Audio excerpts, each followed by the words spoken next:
भाई श्रीनिवास ने एक बहुत बड़ी इंपॉर्टेंट बात कही है।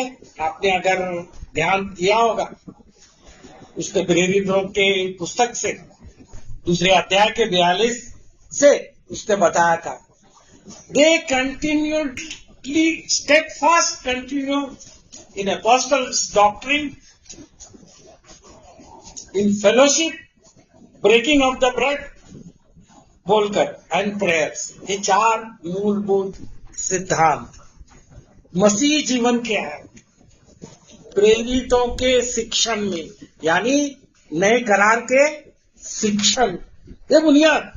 कुर्सी में 3 पैर होगा तो कुर्सी में बैठ नहीं पाओगे। तो मसीह जीवन का ये 4 सिद्धांत स्तंभ बोलते हैं। तो हम लोग इसको हमारे जीवन पर अमल करें। और एक बात उसने कही कि हम सबको प्रभु के सामने जाकर खड़ा होना पड़ेगा। और इस शरीर में क्या क्या हम लोग ने किए।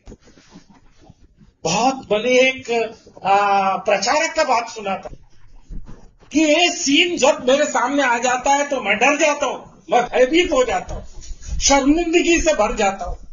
और मेरी यही प्रार्थना है कि प्रभु उस दिन जब मैं तेरे सामने जाऊं, खड़ा हो जाऊं, मैं लज्जास्पद हो जाऊं। 2 दिन से हमको प्रभु बचाए, उसके सामने हमको शर्मिंदगी में नहीं खड़ा होना है। Well done my faithful servant, ये बात हमको सुनना। तो उसके लिए हम लोग ने क्या करना है, हमारी तैयारी यहीं पर से हम लोग ने कर दी। नहीं तो गजब हो जाए। तो हमारे जीवन को, ये बात को हम लागू करें। तो हम लोग ने कोरिन्थियंस के बारे में हमारी बाइबल स्टडी स्टार्ट की थी। और हमने कई बार बताया था कि कैसे कोरिन्थियंस का चर्च का स्थापना हो गया और किस संदर्भ में उसको लिखा गया था। इन बातों के ऊपर हम लोग ने विस्तार से ध्यान किया था। आज उस टाइम पे भी मैंने बोला था कि ये पहले अध्याय में 3 बातें बड़ी महत्वपूर्ण है। सबसे प्रथम बात यह है कि हमको पवित्रता के लिए बुलाया गया है। दूसरी बात हमको बताया गया है उसी पहले अध्याय में कि परमेश्वर के साथ में हमको सहभागिता के लिए बुलाया गया। तीसरी बात हमको उसी पुस्तक में बताई गई, कोरिन्थियंस के पहले अध्याय में हमें परमेश्वर की महिमा के लिए बुलाया। आज एक वचन उसी पहले अध्याय के तरफ देखते हुए हम लोग आगे बढ़े और थोड़ा सा और विवरण मैं कोरिन्थियंस के पुस्तक के बारे में दे रहा हूं। वो है पहली कोरिन्थियंस 1:26। 1:26। हे भाइयों, अपने बुलाए जाने को तो सोचो कि न शरीर के अनुसार बहुत ज्ञानवान और न बहुत सामर्थी और न बहुत कुलीन बुलाए गए। Yeah, for you see your calling, brethren, how that not many wise men after the flesh, not many mighty, not many noble are called. Be wise about your Christian calling. मसीहत में तुम्हारी बुलावट में के बारे में सोचे और समझदार बने। हमारी बुलावट, हमको बुलाया गया तो उसके बारे में हम सोचें। तो इसको सोचने के लिए हम लोग चलते हैं 56 एडी में वापस जाएंगे। हम लोग उस सिचुएशन में जाकर देखना है कि वहां पर क्या क्या हो रहा, क्या क्या हो गया।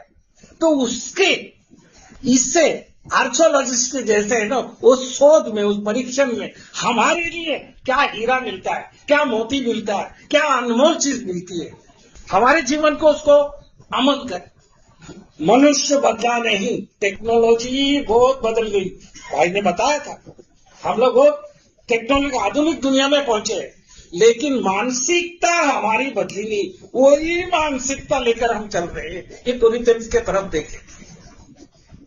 देखिए 56 एडी में, यानी 55 या 56 के दरमियान कोरिन्थियंस की चर्च स्थापन हो गई एडी में। यानी प्रभु यीशु मसीह के स्वर्गारोहण के बाद में 22 या 25 साल का दरमियान हो सकता है। ये स्कॉलर्स लोग के इसके बारे में रिसर्च से हमको पता चल जाता है। ये चर्च स्थापन हो गई कोरिन्थ में। प्रेरित पौल वहां पर जाकर सुसमाचार को सुनाया। किसी कारणवश प्रेरित पौल वहां से निकल गया, तो वहां से निकलने के बाद में जो वहां पर जो कुछ इश्यूज हो गए, उसके बारे में कुछ लोगों को भेजा। देख पौल, तूने यहां पर आकर सुसमाचार को सुनाया, तूने आकर यहां पर चर्च को स्थापना की, और तेरे जाने के बाद में ये गड़बड़ी, ये मुसीबत, ये संकट, ये आफत, ये लफड़े, ये झगड़े सब यहां पर उत्पन्न हो गए। अब तू ही इसका सोल्यूशन बता। असलियत में कोरिन्थियन की church it was a defiled church, भ्रष्ट चर्च। कुछ बातें एक रनिंग कमेंट्री के जैसे देने के लिए, देयर वॉज सेक्सुअल इमोरलिटी, अनैतिकता उसके अंदर, चर्च के अंदर। कुछ लोग शराब पी के आते हैं, some got drunk, others were using the grace of God for worldly living. परमेश्वर ने जो उनको अनुग्रह प्रदान कर दिया था, ब्लेसिंग दी थी, वो उसको दुरुपयोग कर रहे थे, ईश्वर के अनुग्रह को दुरुपयोग कर रहे थे। है ना, आप लोग तो सुना है ना, मेरे पास गाड़ी है, मेरे पास बंगला है, देखो प्रभु ने मेरे को आशीषित किया, तुम्हारे पास क्या है? तो ये बहुत जगह पर ये चल रहा है, देखो प्रभु ने हमको ऐसा किया, आपको ये ब्लेसिंग दिया, वो ब्लेसिंग दिया। हमारे संसारिक जीवन के लिए ब्लेसिंग नहीं दिया। भाई बता रहा था, हमारे आत्मिक जीवन के उन्नति और प्रगति के लिए हमको ये ब्लेसिंग्स दिए गए थे। और तीसरी बात ये है, चौथी बात ये है कि वहां पर डिवाइडेड चर्च था। चर्च में गुटबाजी चल रही थी। उसके 12वीं अध्याय जरा पढ़ लेना, पहली कोरिन्थियंस में। एक तो बार पहले ही कोरिन्थियंस में हम लोग रहेंगे। मेरे कहने का अर्थ यह है कि तुम में से कोई तो अपने आप को पौलुस का, कोई अपौलुस का, कोई कैफा का, तो कोई मसीह का कहता है। बस हाँ, चार डिवीजन तो यहाँ पर ही देख रहे हैं। पता नहीं कितना हो सकता है, हम लोग उसके आगे पता नहीं क्या क्या है उनकी। ये ग्रुपबाजी भी वहां पर चल रही है। हाँ? और ये एक बदनाम और भ्रष्ट church. Instead of glorifying God and to be united in the gospel, परमेश्वर की महिमा देने के लिए और सुसमाचार में एकजुट होने के बदले में ये लोग आपस में गुटबाजी कर रहे थे। ये कैसा हुआ? सब कुछ ये कैसा हुआ? How did it happen? हम लोग ने एक क्वेश्चन मार्क हमारे सामने लगाना चाहिए। कैसा हुआ? कौन है इसका जिम्मेदार? इसका जिम्मेदार चर्च के मेंबर है, और कौन जिम्मेदार हो सकता है? चर्च के अंदर से। देखो, चर्च के अंदर कुछ गलत होता है, गलत बातें करते हैं, अनैतिकता से चलते हैं, कुछ सही तरीके से नहीं चलते, वचन के अनुसार नहीं चलते हैं। अरे छोड़ना, वो उसका देख लेगा, हमको क्या करना है? ऐसा एटीट्यूड आप लोग अडॉप्ट करेगा तो क्या हो जाएगा? एक डायरेक्शन में जाएगा, दूसरा डायरेक्शन में जाएगा। बाहर कुछ चलता है, उसको तो हम ठीक नहीं कर सकते। प्रभु के घर में पौल लिखता है ना, you should know how to behave in the house of God. तो इसका जिम्मेदार कौन है? हर एक मेंबर, एल्डर्स। ये चर्च के अंदर कुछ गलत हो रहा है, प्रभु के वचन के बाहर जा रहे हैं, प्रभु के नेचर के बाहर जा रहे हैं, तो उसको करेक्शन करना है। और दूसरी बात जो है, ये कोरिन्थियंस जो है एक घमंडी अहंकारी टाइप के लोग हैं, फिलोसॉफिकल सिटी, यानी एक दार्शनिक तत्व ज्ञान के संबंध में ज्ञान रखने वाले लोग हैं। यहाँ के लोग का एक एटीट्यूड ऐसा होता था कि मन में तुम कुछ बोलो तो दूसरा उससे 4 बढ़कर बोलेगा, चौथा और कुछ बोलेगा। सब लोग यहाँ पर अपने आप को शाना, होशियार, सीखने वाली बुद्धि नहीं है। किसी की गलती बताओ तो वो बुरा मान जाता है। किरण हमेशा एक वचन, नीति वचन का बताता है ना, जो अपने गलती को मान लेता है और सुधर जाता है, वो परमेश्वर की ओर से आशीषित होगा। Be open to correction. आज सुबह जेडी ने आके मुझे कुछ बताया, बाबा ये तेरे में ठीक करना बोल के, open to correction.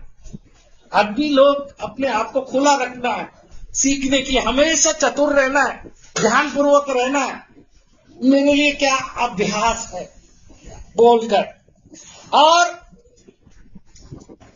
The congregation was made of different schools of thought, अलग अलग विचारधारा के लोग थे। एक्चुअली हमको एक होना है, ये सुसमाचार में हमारा एक मन होना है, इसकी शिक्षा में हम एक मन होना है, ये अलग अलग विचारधारा। और यहां पर एक विचित्र बात है, ये कोरिन्थियंस में जब पॉल था उस वक्त यहां पर बैठकर इधर से कोरिन्थियंस में से कोरिन्थियंस के तरफ देखते हुए, मनुष्य का नेचर को स्टडी करते हुए पॉल ने पत्र लिखी कोरिन्थियंस से रोमियो को। और ये कोरिन्थियंस का नेचर क्या है और ये मनुष्य का नेचर क्या है, अगर आप रोमन्स के 18 से 32, नहीं मत जाना नहीं वहां पर जाना नहीं, आराम से पढ़ लेना, बहुत लंबा है वो, पढ़ने जाओगे थी, पूरा ब्यौरा दिया गया था। एक कोरिन्थियंस के ये नमूने के लिए चावल लेकर हम लोग देखते हैं ना, चावल पक गया है क्या नहीं है, एक दाना लेते हैं। हाँ, तो ये नेचर उसको उसके यहाँ पर से उसने लिखा गया था। और ये लोग जो थे ना, they were depending upon human wisdom, adopting the lifestyle of the world. मनुष्य के ज्ञान को लोग महत्व देते थे, प्रभु के वचन को महत्व देने के बदल, है ना, प्रभु का दृष्टिकोण क्या है वो जानने के बदले ये लोग मनुष्य के फिलोसॉफी, वो लोग का आधार, they were adopting the lifestyle of the world. दुनिया में कैसे चलते हैं वो उस तरह से वो लोग चल रहे थे। तो अगर ये इस तरीके से चलेंगे, अगर चर्च में आएगा तो प्रॉब्लम हो जाएगा, ये एटीट्यूड तुम लोग एडॉप्ट करेंगे तो प्रॉब्लम हो जाएगा। तो इसके लिए ना पॉल जब ये लेटर ओपन करता है तो एक बात को बताता है कि वो he pointed out the important aspects of their calling, call to be holy. तुम्हें बुलाया गया पवित्र, 1 से 9 तक, 1 से 9 तक पवित्र होने के लिए बुलाया गया। Call to be into his fellowship 10 से 25 तक, and call to glorify God 26 से 31 तक।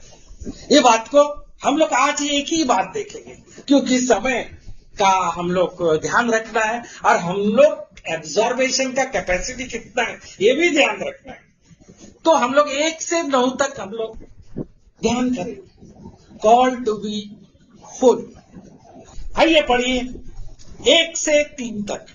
फिर एक बार पौलुस की ओर से जो परमेश्वर की इच्छा से यीशु मसीह का प्रेरित होने के लिए बुलाया गया, और भाई सुस्थिनेस की ओर से परमेश्वर की उस कलीसिया के नाम जो कुरिन्थुस में है, अर्थात उनके नाम जो मसीह यीशु में पवित्र किए गए और पवित्र होने के लिए बुलाए गए, और उन सब के नाम भी जो हर जगह हमारे और अपने प्रभु यीशु मसीह के नाम से प्रार्थना करते हैं। हमारे पिता परमेश्वर और प्रभु यीशु मसीह की ओर से तुम्हें अनुग्रह और शांति मिलती रहे। देखिए यहाँ पर अर्थात उनके नाम जो मसीह यीशु में पवित्र किए गए और पवित्र होने के लिए बुलाए गए। पवित्र किए गए हैं, यीशु के लहू से हमको शुद्ध किया है, हमारे पाप को सब ले लिया है, पाप का दंड हमको हमारा ले लिया है। तो अब उसका जीवन हमारे जीवन में समा जाने का है। उसकी चाल, वो मरा, दुख उठाया, कष्ट था, बोलकर हम लोग इस सफर and he left us this thing, एक आदर्श हमारे सामने रख के गया कि we should follow his footstep, उसके पथ चिन्हों पर हम चले।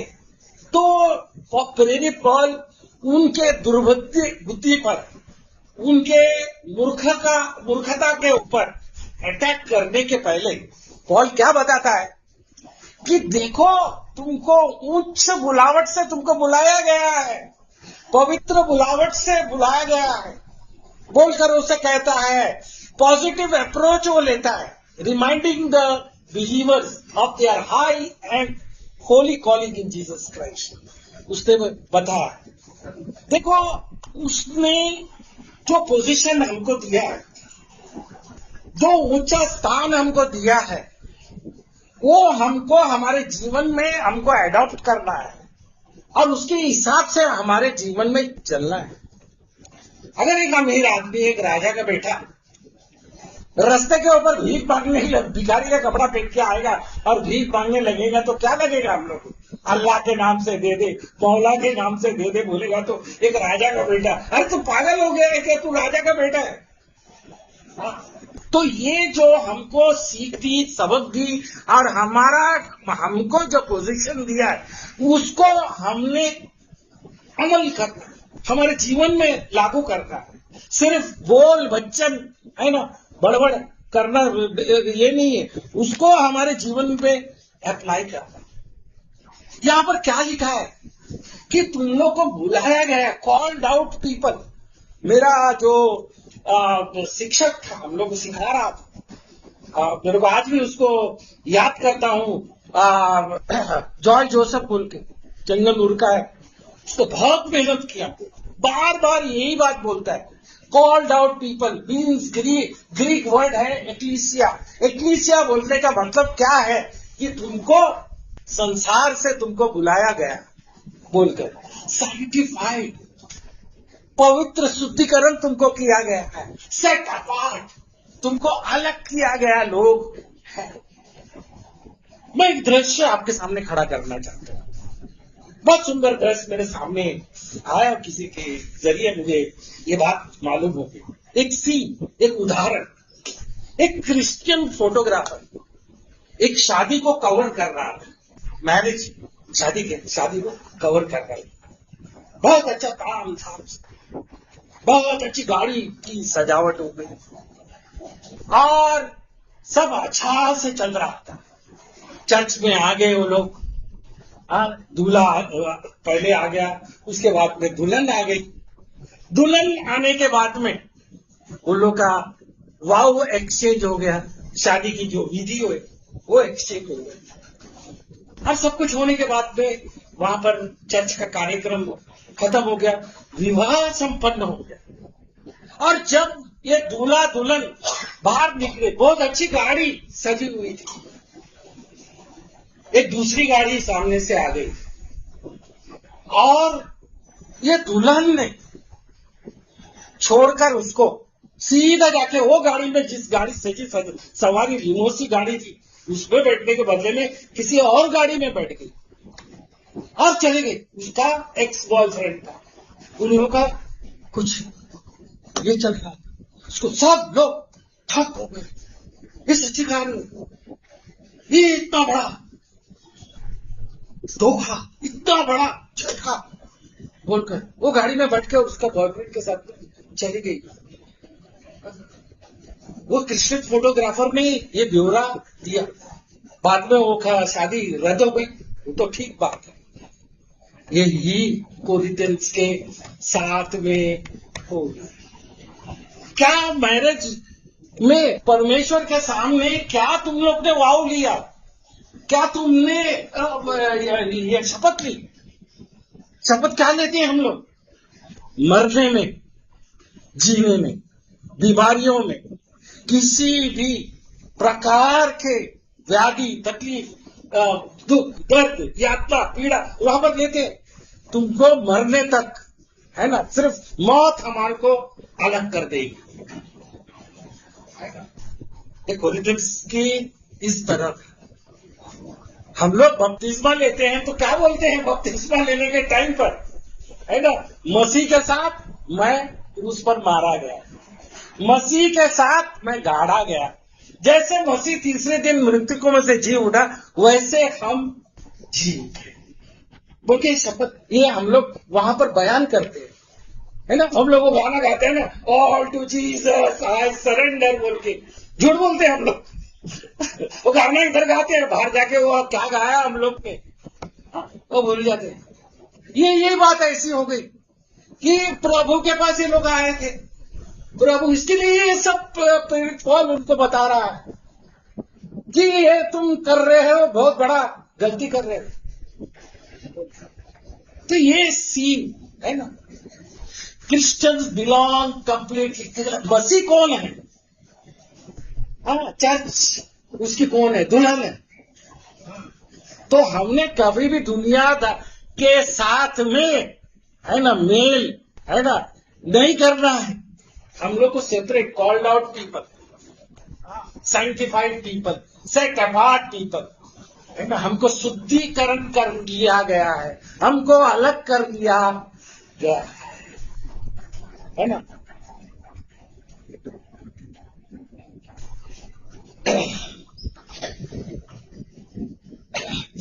पर उसकी दूसरी पंक्ति जरा पढ़ लेना, एक का दो।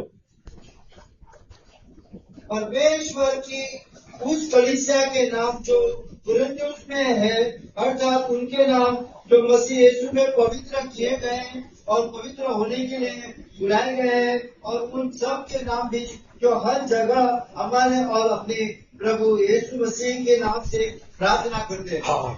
The defiled and unfaithful believer not only sins against the Lord, he sins against his fellow believer.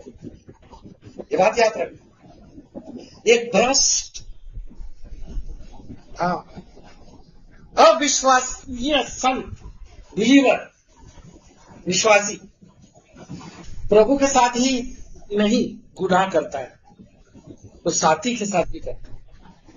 हमने हमारे जीवन से दूसरों को प्रोत्साहन, उत्साह, एक अच्छा आदर्श हमारे जीवन से देना है ना। प्रभु ने क्या कहा, मेरे छोटे से छोटे इन विश्वासियों का अगर कोई गिरने का कारण बन जाता है, उसको एक बहुत बड़ा पत्थर अपने गले में लटका के समुद्र में,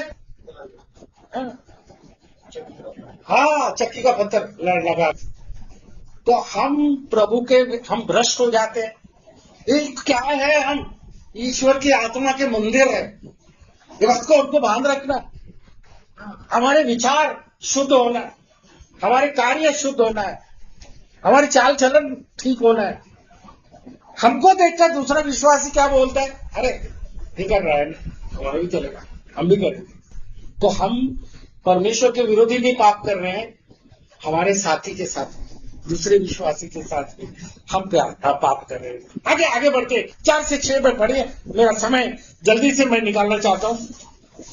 मैं तुम्हारे विषय में अपने परमेश्वर का धन्यवाद सदा करता हूँ, इसलिए कि परमेश्वर का यह अनुग्रह तुम पर मसीह यीशु में हुआ कि उससे होकर तुम हर बात में, अर्थात सारे वचन और सारे ज्ञान से धनी किए गए, कि मसीह की गवाही तुम में पक्की निकली। यहाँ तक कि किसी वरदान में तुम्हें घटी नहीं की। बस 4 से 6 तक बोला, ठीक है। ये जो बताया गया है ना कि उसमें होकर तुम हर बात में अर्थात सारे वचन और सारे ज्ञान में धनी किए गए हो बोल के ना, that is everything you are enriched in him in all utterance all knowledge and even as the testimony of Christ is confirmed in you. उद्धार आगे भी बताया, सुबह भी हम लोग ने भजन संहिता 78 से देखा। ये उद्धार हमारे लिए एक गिफ्ट है, एक तोहफा हमको दिया गया है। और ये तोहफा हमको उद्धार ही नहीं दिया गया है, हम उद्धार में आगे बढ़े, हमको आत्मिक दान हमको दिया गया है। और इसके अंदर लिखा गया है एनरिच, इंग्लिश में एनरिच। और मैं इसको देख रहा था तो इसका ग्रीक शब्द जो है उसमें लिखा गया है प्लूटोक्रेट। प्लूटोक्रेट का अर्थ क्या होता है? वेरी वेल्दी पर्सन, बहुत ही अमीर आदमी। हम इतने अमीर हैं, इसमें नहीं, संसार के दृष्टिकोण से नहीं, आत्मिक दृष्टिकोण से इतने अमीर हमको बनाया गया है। तो ये अमीरता हमारी, हम उद्धार के लिए, सुसमाचार के लिए आगे बढ़ना है इसमें, तो इसके लिए हमने उपयोग करना है। मेरे साथ में दूसरे कोरिन्थियंस 8 और 9 में 8 का 9 में 2 कोरिन्थियंस चैप्टर 8 वर्स 9 क्या हमको क्या करना है करके इसमें बताया गया है, और किसने हमारे लिए किया है वो भी यहाँ पर बताया गया। दूसरे कोरिन्थियंस 8 का 7 इसलिए जैसा तुम हर बात में अर्थात विश्वास, वचन, ज्ञान और सब प्रकार के यत्न में और इस प्रेम में जो हमसे रखते हो बढ़ते जाते हो, वैसे ही इस दान के काम में भी बढ़ते जाओ। बढ़ते जाओ। क्या किसमें? विश्वास में हम बढ़ते जाओ, वचन में हम बढ़ते जाओ, ज्ञान में बढ़ते जाओ, प्रेम में हम बढ़ते जाओ बोल के इस दान हमको दिया गया है। इस काम में, इस दान के काम में भी बढ़ते चले जाओ। ये किसने किया है? उसकी 9वीं पंक्ति पढ़ लीजिए, पता चले किसने किया है। तू हमारे प्रभु यीशु मसीह का अनुग्रह जानते हो कि वह धन्य होकर भी तुम्हारे लिए कंगाल बन गया, ताकि उसके कंगाल हो जाने से तुम धनी हो जाओ। वो अमीरों से अमीर, राजाओं का राजा, प्रभुओं का प्रभु यीशु मसीह पूरा अपने आप को उस क्रूस के पास देख रहे हैं ना, क्रूस के ऊपर उसको क्या किया? Then they parted his garment and crucified him. उसको वहां पर नंगा किया। इसलिए क्या कहता है दूसरे कोरिन्थियंस 5:21 में क्या कहता है? जो पाप से अज्ञात था, पाप से अनभिन्न था, पाप से जो पाप से अज्ञात था उसी को उसने हमारे लिए पाप ठहराया कि हम उसमें होकर परमेश्वर की धार्मिकता बन जाए। हम लोग उसकी धार्मिकता। एक गीत है ना, nothing in my hand I bring, simply to the cross I cling, naked I come to thee, looking for dress, clothe me saviour और आई डाई। मतलब कुछ मेरे हाथ में नहीं है, नंगा मैं तेरे पास आता है, तेरे क्रूस को मैं लिपट जाता हूँ, मैं अपने आप को नंगा पाता हूँ, इसलिए मुझे लिबास दे बोलकर हमको वो लिबास, उसके लिबास से, प्रभु यीशु मसीह के लिबास से हमको पहनाया गया है। ये सत्य हमारे जीवन में हमको एनकरेज करना है, हमको आगे बढ़ने के लिए प्रोत्साहन देना है। आगे जल्दी से पढ़े, 7वीं पंक्ति जरा पढ़ लीजिए। अतः हे प्रियो, जबकि यह प्रतिज्ञाएं हमें मिली हैं, तो आओ हम अपने आप को शरीर और आत्मा की सब मलिनता से शुद्ध करें और परमेश्वर का भय रखते हुए पवित्रता का सिद्ध करें। देखिए, यहाँ तक कि किसी वरदान में तुम्हें घटी नहीं, और हमारे प्रभु यीशु मसीह के प्रकट होने की वाट जोते रहो।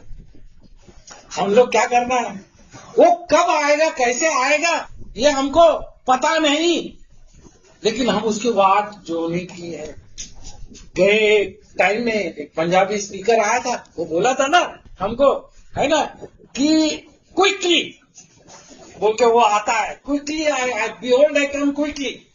अब 22वां अध्याय अगर आप देखोगे, आखिरी पुस्तक प्रकटीकरण का 3 बार कहा है प्रभु ने, बिहोल्ड आई कम क्विकली, बिहोल्ड आई कम क्विकली। और तीसरी बात में क्या बोला, श्योरली आई कम क्विकली।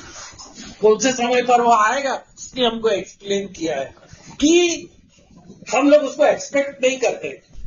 वो टाइम वो हमारे लिए आएगा, है ना, हम उसकी अपेक्षा नहीं करते।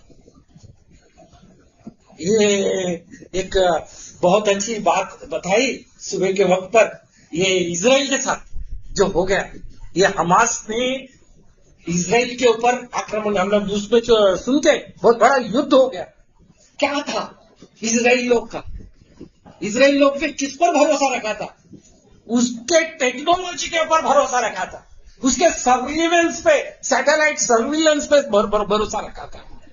क्या किया है हमास प्लान बना रहा था, कब इन लोग को, है ना, बेगुमान होते हुए हम लोग उसको पाए बोलते, इन लोग ने प्लानिंग किया बराबर। हाँ, इन लोग का भरोसा था वो डोम शील्ड के ऊपर, है ना, डोम शील्ड के ऊपर ये वो जो मिसाइल वो लोग मारेंगे ना, दुश्मन मिसाइल मारेंगे, ये ऑटोमेटिकली डिटेक्ट करेगा और उसको निष्क्रिय कर देगा, उसके ऊपर भरोसा। ये लोग को सब मालूम था हाँ, इजराइल की क्या ताकत है, क्या शक्ति है और क्या वो लोग का वीक पॉइंट है। वो लोग ने वो देखा, उसके तरफ ध्यान नहीं दिया, धनाधन रॉकेट छोड़े, 7,000 के ऊपर रॉकेट छोड़े और यहां से घुसे पैराग्लाइडर से जाकर। वो लोग फेस्टिवल कर रहे थे, नाच रहे थे, गा रहे थे। अब फेस्टिवल में जाके वो लोग धनाधन उड़ाना शुरू ये कर दिया अनएक्सपेक्टेडली।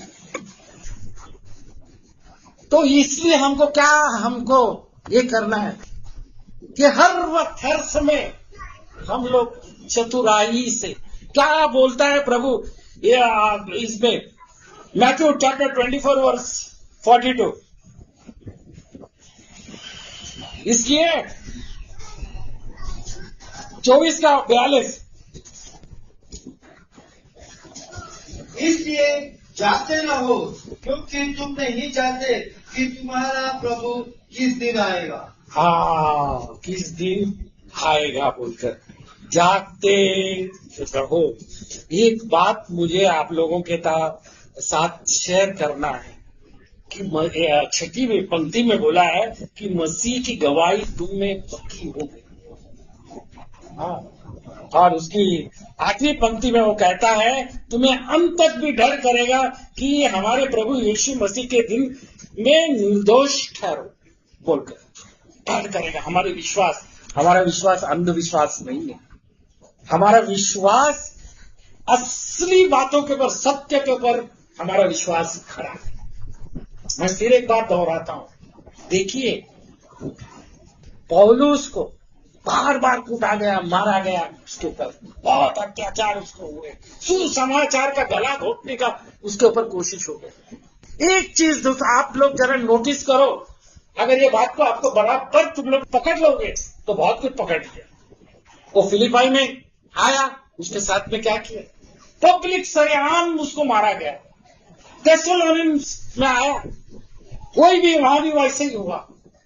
और बेरिया में गया, कोरिंथ में गया, बार बार एक ही चीज आप लोगों को देखने को मिली होगी, प्रताड़ना है। सुसमाचार प्रचार होता है, सुसमाचार में लोग आते हैं, सत्य को पहचानते हैं, गले लगाते हैं, और फिर प्रताड़ना। क्यों ये प्रताड़ना, क्यों प्रभु अलाउड करते हैं? जो परमेश्वर हुक्म ला सकता है, जो परमेश्वर बंदियों के जंजीरों को खोल सकता है, जो प्रभु यीशु मसीह है ना, जब वो आंधी में था, पीछे सोया हुआ था, क्या आंधी को क्या किया उसने? डांटा, शांत हो जा। पानी को बोला शांत हो जा। कुछ नहीं में से वो प्रभु यीशु मसीह 5,000 लोगों को रोटी खिलाया। क्या ये प्रताड़ना रोक नहीं सकता? ये परसिक्यूशन को थमा नहीं सकता? दुश्मन का मटिया मेट नहीं कर सकता है? क्यों नहीं करता है?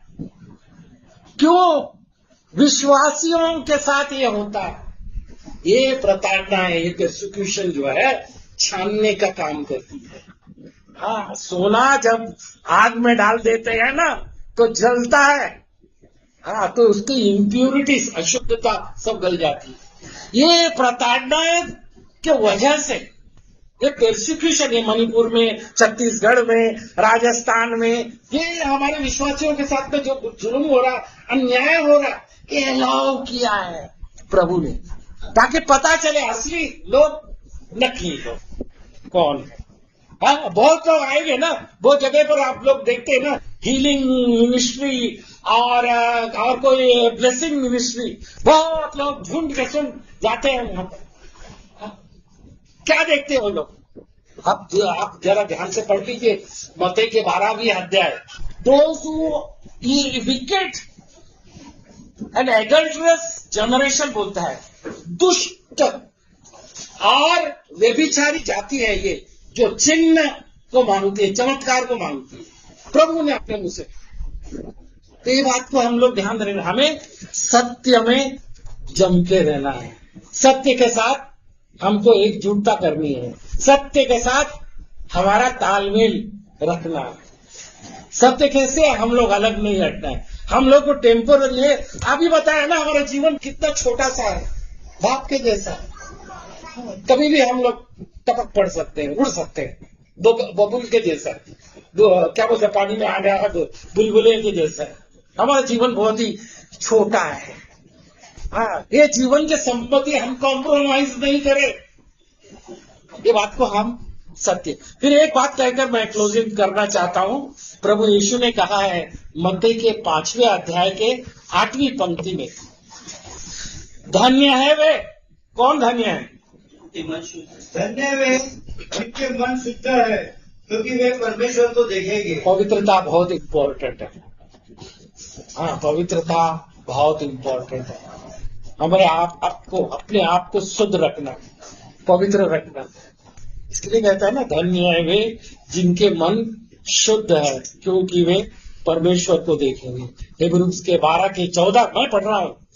सबसे मेल मिलाप रखना और उस पवित्रता के खोजी हो जिसके बिना कोई प्रभु को कदापि न देखे।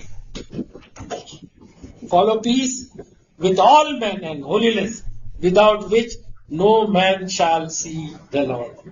प्रभु सहायता करे, मुझे भी सहायता करे, आप लोग को सहायता करे, प्रचारक को और सुनने वाले को भी। और प्रभु ये सत्य को हमारे रोम रोम में, खून में, नेचर में बसा दे, ताकि हमारा स्वभाव परिवर्तित हो जाए और हम ब्लेसिंग के पात्र बने, क्योंकि परमेश्वर सिद्धांतवादी परमेश्वर है। प्रभु सहायता करे।